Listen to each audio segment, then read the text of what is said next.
Trauma is not only about accidents or violence. Attacks on your body can come in many forms. You can be affected by trauma from your past, but your body can also be affected by trauma from past generations. We now know trauma is passed on in our genes. To understand the effects of trauma, we need to go back thousands of years. Thousands of years ago, the most important rule of survival was to join a pack. To survive, you needed to gather food or hunt. And you were kicked out of the pack if you failed or if you were too weak. Without a tribe to protect you, you were the main feature on a menu for wolves or a juicy tiger snack. Life was all about competition. Competing for leadership, competing to remain part of a tribe, competing with other tribes, competing against animals and learning to adapt to natural circumstances. Our bodies changed so that we can survive and so that we could be competitors. But competition can lead to trauma. In a battle, there are winners and losers.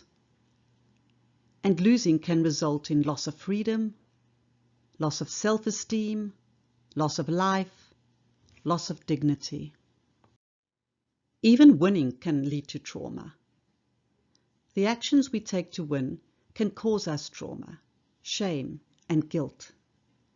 Unrecognized trauma is especially dangerous to the body. Complex post-traumatic stress syndrome causes 70% of our chronic illnesses.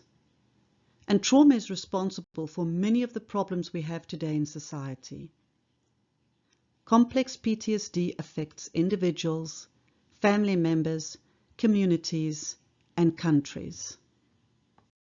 In this world, there are far more losers than winners. Jeff Bridges said it best.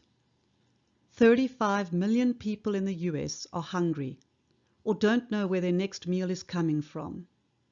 And 13 million of them are children. If another country were doing this to our children, we'd be at war. So how did we get there? Well, trauma starts at home.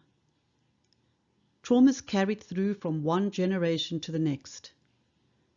Traumatized parents pass their traumas on to their children, through their genes and through their behaviors.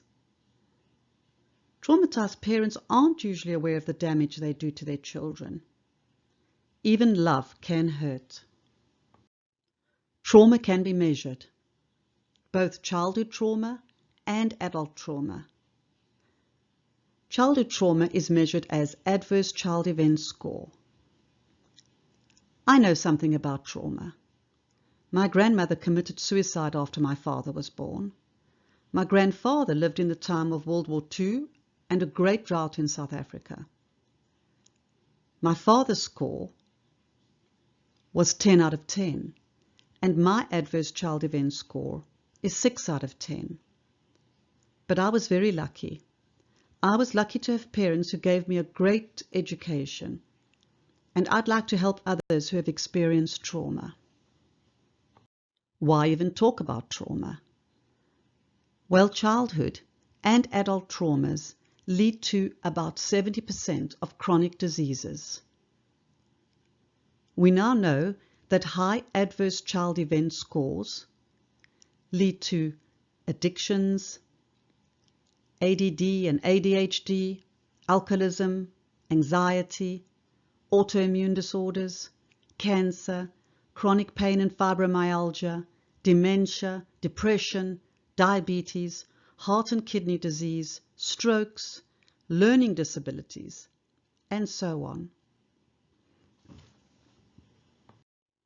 Many people have trauma, and complex PTSD affects everyone differently.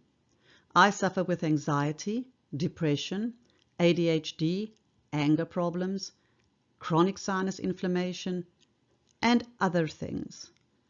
But with adversity comes strength. You have to be strong to survive trauma. And with trauma comes a capacity for great love. So where do you fit in? What do you stand for? With social media, we have the capacity for great change. Will you be sitting on the sidelines?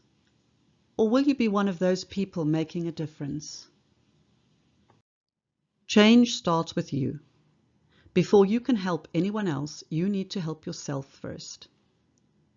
I've created this website so that I can share what I have learned about my own trauma and what I have learned about trauma through working with my patients. I would appreciate any comments that you can share.